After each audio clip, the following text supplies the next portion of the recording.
அலகு 10. அநீதியான சட்டங்களை இயற்றுவோருக்கும் மக்களை ஒடுக்குகின்ற சட்டங்களை எழுதுகிறவர்களுக்கும் ஐயோ கேடு. அவர்கள் ஏழையருக்கு நீதி வழங்க மறுக்கின்றார்கள்.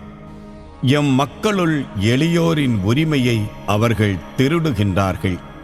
கைம்பெண்களை கொள்ளை பொருளென கொண்டு திக்கற்றோரை சூறையாடுகின்றார்கள்.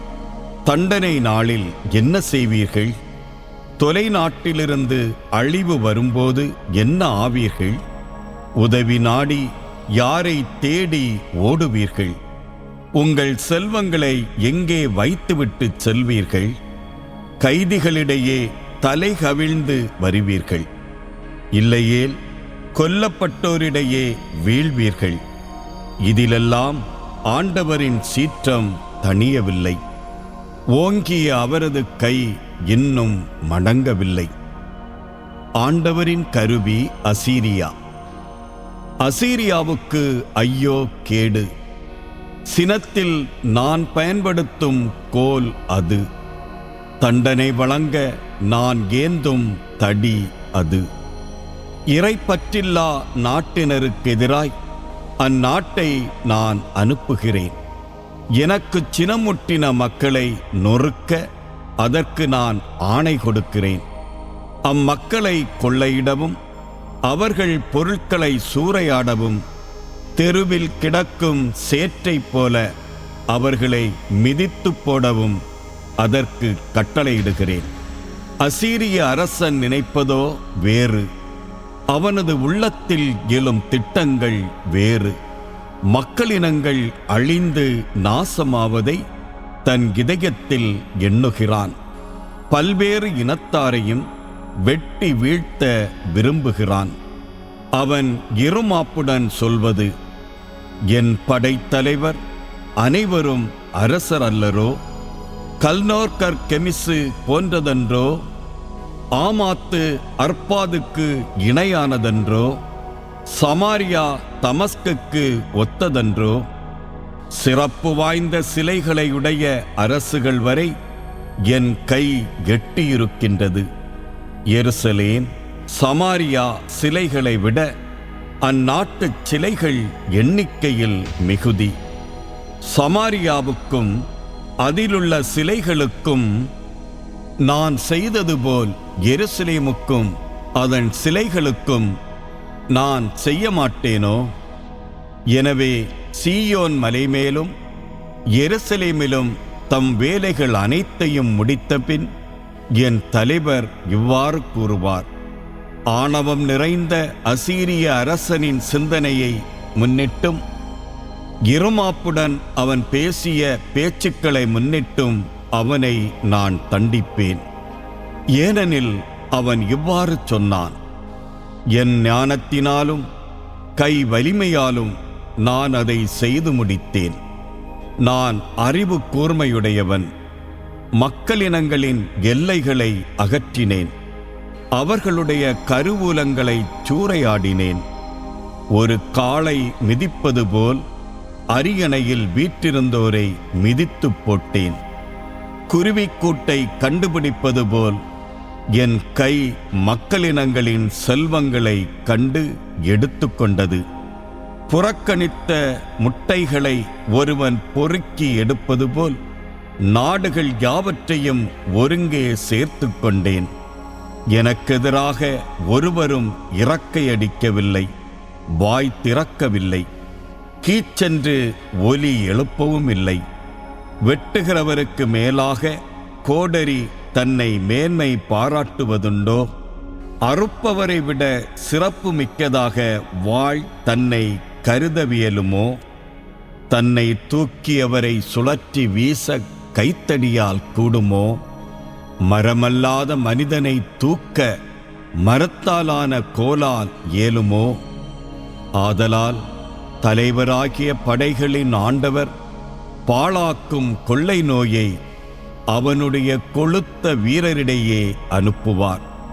அவனது மேன்மையின் கீழ் தீ ஒன்றை வைப்பார். அவர் நெருப்பு மூட்டுவார், அது கொழுந்துவிட்டு எரியும். இஸ்ரவேலின் ஒளியானவர் நெருப்பாக மாறுவார். அதன் தூயவர் தீக்குழந்தாய் உருவெடுப்பார். அது அவனுடைய முட்புதர்களையும் நெருஞ்சி முட்களையும் ஒரே நாளில் சுட்டரித்து சாம்பலாக்கிவிடும். வனப்புமிக்க அவனுடைய காடுகள், செழிப்புமிக்க அவனுடைய தோட்டங்கள் யாவும் உள்ளும் புறமும் அழிக்கப்படும். அது நோயாளி ஒருவன் உருக்குலைவதை ஒத்திருக்கும். அவனது காட்டில் மிகச் சில மரங்களே எஞ்சியிருக்கும். ஒரு சிறு பிள்ளை கூட அவற்றை எண்ணி எழுதிவிடலாம். எஞ்சியோரின் மீட்பு. அந்நாளில் இஸ்ரவேல் குடும்பத்தாருள் எஞ்சியிருப்போரும் யாக்கோபின் மக்களில் தப்பிப் பிழைத்தோரும் தங்களை அடித்து நொறுக்கியோரை இனி சார்ந்திருக்க மாட்டார்கள். மாறாக இஸ்ரவேலின் தூயவராம் ஆண்டவருக்கு உண்மையுள்ளவர்களாய் அவரையே சார்ந்திருப்பார்கள். யாக்கோபின் குடும்பத்தாருள் எஞ்சியிருப்போர் சிலர் வலிமை மிக்க இறைவனிடம் திரும்பி வருவர். இஸ்ரவேலே, இப்பொழுது உன் மக்கள் கடற்கரை மணலைப் போல் இருப்பினும் அவர்களுள் எஞ்சியிருப்போரே திரும்பி வருவர். அழிவு நெருங்கி வந்தாயிற்று. அழிவு வருவது தீர்ப்பாயிற்று. பொங்கி வரும் இறை நீதி இதனால் வெளிப்படும். ஏனெனில் என் தலைவராகிய படைகளின் ஆண்டவர் தாம் ஆணையிட்டபடியே நாடு முழுவதிலும் அழிவை கொண்டு வருவார். அசீரியாவுக்கு ஆண்டவரின் தண்டனை தீர்ப்பு. என் தலைவராகிய படைகளின் ஆண்டவர் கூறுவது இதுவே: சீயோனில் வாழ்கின்ற என் மக்களே, எகிப்தியர் முன்பு செய்தது போல் அசீரியர் தடியால் உங்களை அடிக்கும் போதும் கோலை உங்களுக்கு எதிராய் ஓங்கும் போதும் நீங்கள் அஞ்சாதீர்கள். ஏனெனில் இன்னும் கொஞ்ச காலத்திற்குள் உங்கள் மேல் கொண்ட என் கடுஞ்சினம் தணிந்துவிடும். அப்பொழுது அசீரியரை அழிக்குமாறு அது திசை திரும்பும். ஓரேபு பாறை அருகில் முன்பு மிதியானியரை அடித்து வீழ்த்தியது போல் படைகளின் ஆண்டவர் அவர்களுக்கு எதிராக ஒரு சாட்டையை எடுப்பார். எகிப்தியரை அழிக்க செங்கடல் மீது தமது கோலை ஓங்கினது போல அவர்களுக்கு எதிராய் தம் கோலை ஓங்குவார். அந்நாளில் நீங்கள் கொழுமையடைவீர்கள்.